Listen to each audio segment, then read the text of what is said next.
The 2-1. Lindor towards right center field. This one is back. It is gone! Grand slam! And Lindor puts the Mets on top. The biggest swing of the season for New York. 3-second differential. Shot clock, game clock. Shot clock down to 5.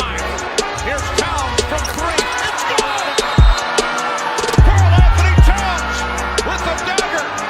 3-point field goal. Knicks regain their composure. Towns, deep 3 ball, which is sweet.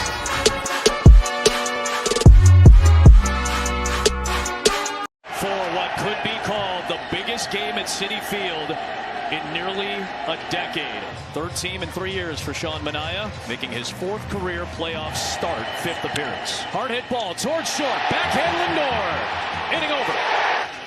2-2 pitch is waved on and mixed.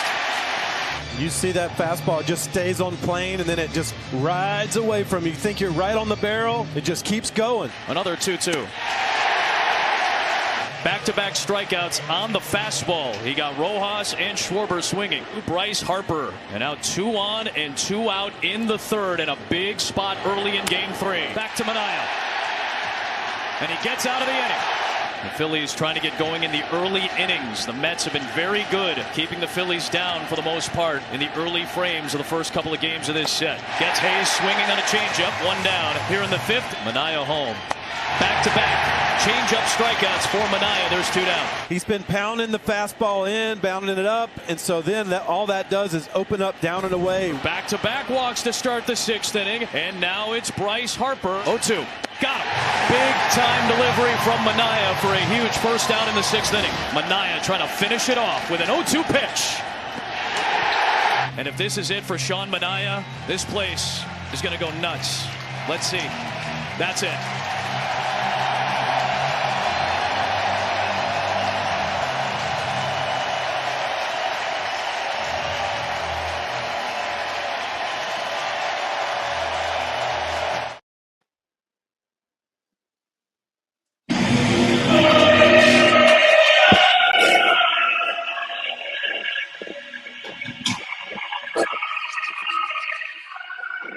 Gotta play it, gotta play it, gotta play it, gotta play it.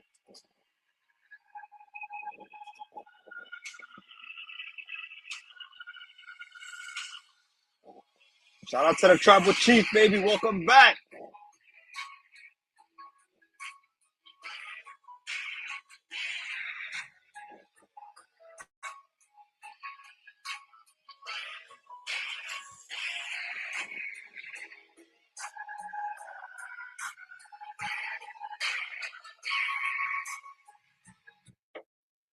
What's going on, y'all? What's going on? What's going on? It is your host, David, and I am here with another video for you guys. And as you can see, Sean Manaea is back. Sean Manaea is back, y'all.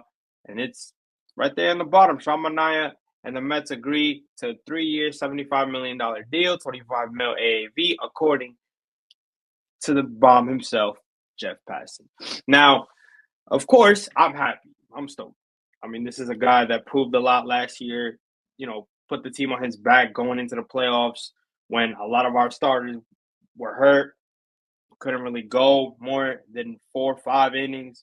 He shoved. He helped a lot, especially in that Philly series. If you guys saw, with the video I just played, he was clutch. He was definitely clutch. And when this deal came out, as you guys, as I put it up over here, when this deal came out, I basically thought, one thing, and that was that Sean Manaea wanted to be here. Sean Manaea wanted to be here. Sean Manaea wanted to stay a New York Met based off not only what he did last year, right? It was kind of like a resurgence for himself because he wasn't really too good in San Diego. He didn't really have a good year in San Francisco. So it was a resurgence for himself in terms of Jeremy Hefner helping him, Chris Sale giving him that tip with his pitch, with his pitch motion and his elbow. Like, everything within that circle helped him. And that was clutch. Super clutch. So when you have that, and then you have success here, and not only success based on what you did as a pitcher, but everything around you. I mean, your teammates, right? You create a brotherhood in that. I mean, even at his wedding, you had his former teammates and well, his teammates now, but at the time they were just former teammates because he was a free agent still. He had Lindor there. He had Brandon Nimmo there, Pete Alonso. He had so many guys there that were from the Mets.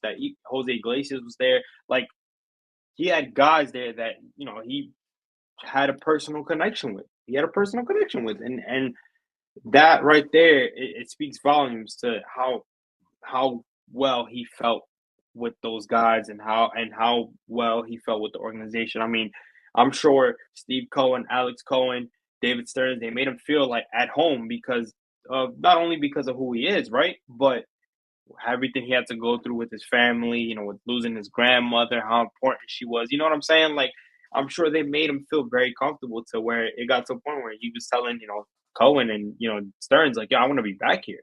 I want to be back here. I just want to make sure that, you know, since this is my free agency right now, and I'm due for a good contract, I just want to make sure that I'm secure for good. It doesn't even have to be a long term deal within years. I just want to make sure that I'm secured.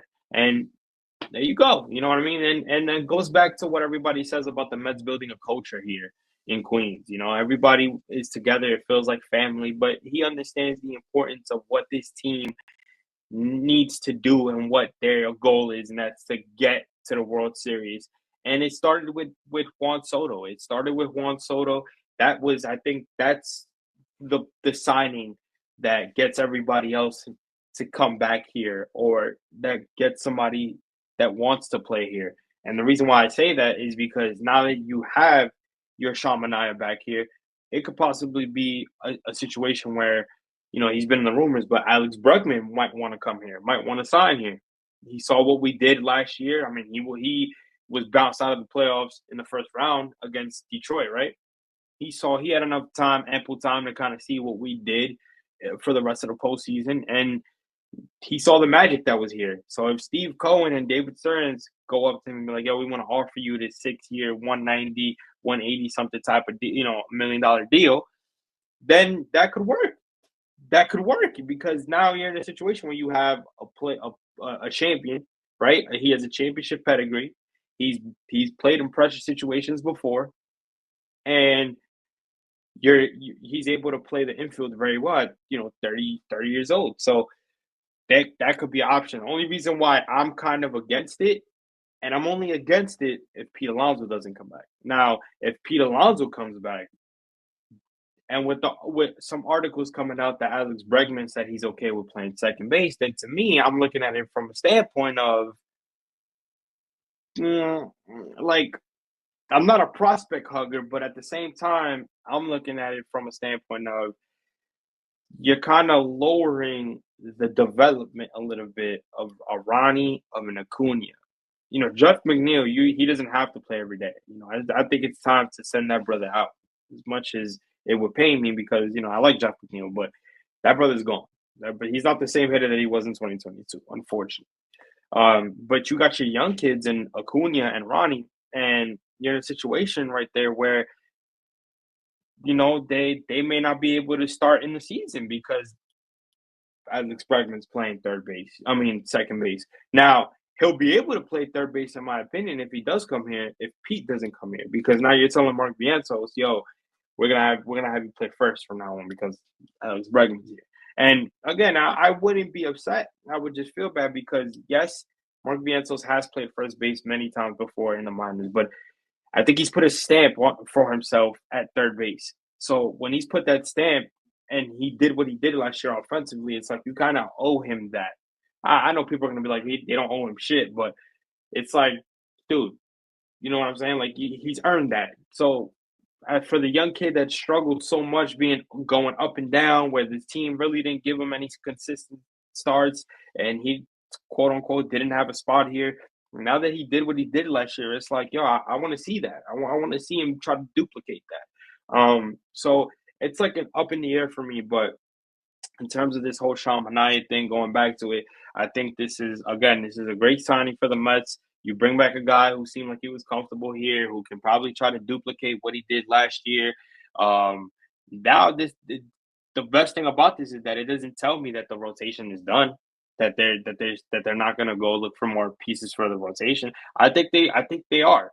I think they are. I think it could be a possibility where they could go in and, go deal for a trade with Seattle and try to get Luis Castillo, or they could go out there, sign a 3-year deal maybe if that's what he wants for Walker Buehler, if they want to, because, again, Sean Manaea is their lefty. You got 2 lefties in your rotation if David Peterson is staying in there. So that right there, you're good. You got 2 lefties in that bullpen, in that rotation. Good. Bam.